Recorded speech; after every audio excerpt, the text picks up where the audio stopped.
Bismillahirrahmanirrahim. Өте рахымдар, мейірімді Алла Тағала атымен бастаймыз. Міне бүгін Рахат мәдениетте, мәдениет бір мешітінде біздің шәкірттеріміз Құран жаттап жатқан арасында Дәуіт бауырымыз Құранды бітіріп жатыр. Қазір соңғы аяттарын оқиды, Құдай қаласа. Сөйтіп сол Құран аяттарын, хатым Құранның сауабын иншалла осында отқан жамағаттарымыздан, мешітіміздің өз жұртынан, қайын жұртынан, нағашы жұртынан өтіп кеткен, дәметкен аруақтарға, және 16 желтоқсанда қайтыс болған біздің боздақтарымыз, асыл аяулы жандар, сосын қазақтың даласын кезінде жоңғар шапқыншылығы кезінде небір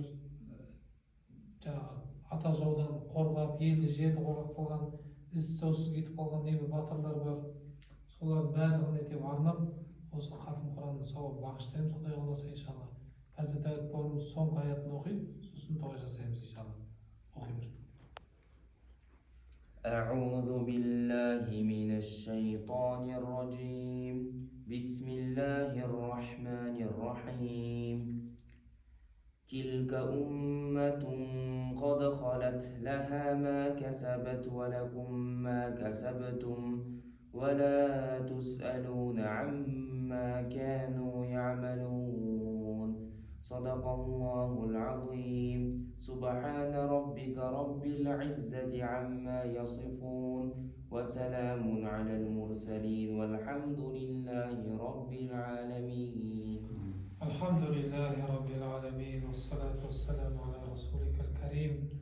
Әлемдердің Раббысы, патшалардың патшасы, көктер мен жерді жоқтан бар қылып жаратқан, аса құдіретті ерекше мейірімді жаратқан иеміз Алла Тағалам. Бір өзіңе сан санақсыз мақтаулар, сан санақсыз шүкірлер болсын. Өзінің соңғы жіберген елшің, асылды ардақты сүйікті пайғамбарымыз Мұхаммедке Алла Тағалам өз игілігін, сәлемін, салауаттарын болғай. О жаратқан иеміз Алла Тағалам, өзің куәсің, өзің көріп тұрсың, өзің біліп тұрсың Алла Тағалам.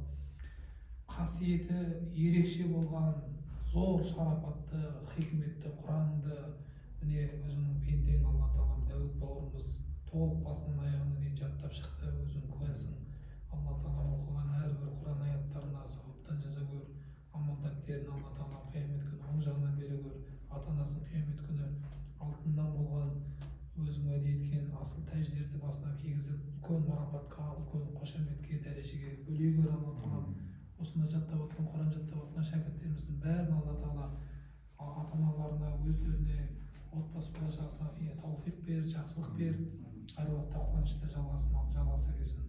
Және осы хатым Құраннан асыл болған сауапты осында әмин деп қол жайып отқан барша бауырларымыздың өз жұртымыздан, қайын жұртымыздан, нағашы жұртымыздан дәметкен, өтіп кеткен жақындарымыздың рухтарына бағыш еттік. Және кешегі мынау елдің тәуелсіздігі үшін, ел үшін, жер үшін 16 желтоқсанда шейіт болып кеткен біздің аяулы жаңағы өзіміздің бауырларымыз, қыздарымыз, ұлдарымыз шейіт кетті, солардың рухтарына бағыш еттік. Және осы қазақ даласының кезінде жоңғар шапқыншылығында небір батырлар, небір билер, небір данагөй ақсақалдар, әжелеріміз, өзіміздің жақындарымыз бәрі осы елді жерді қорғаймыз деп шейіт кетіп қалған, із-тозсыз, атаусыз, дерексіз кетіп қалған, артында іздеуші жоқ, Құран бағыштаушы жоқ, дұға көй жоқ, өтіп кеткен кісілердің күллісіне Алла Тағала бағыш еттік. Алла Тағала өзінің алдынан жарылқап, жандар жәннатта шалқып, рухтар жәннатта шалқып, Алла Тағала жақсылығына, рахым мейірімге бөлей көрсін Алла Тағала. Еліміз, қазағымызға өзің жар бола көр, елдің ішін даудан сыртын жаудан сақтап, қияметке дейін өсіп, Құран оқылатын, Құранның қасиетін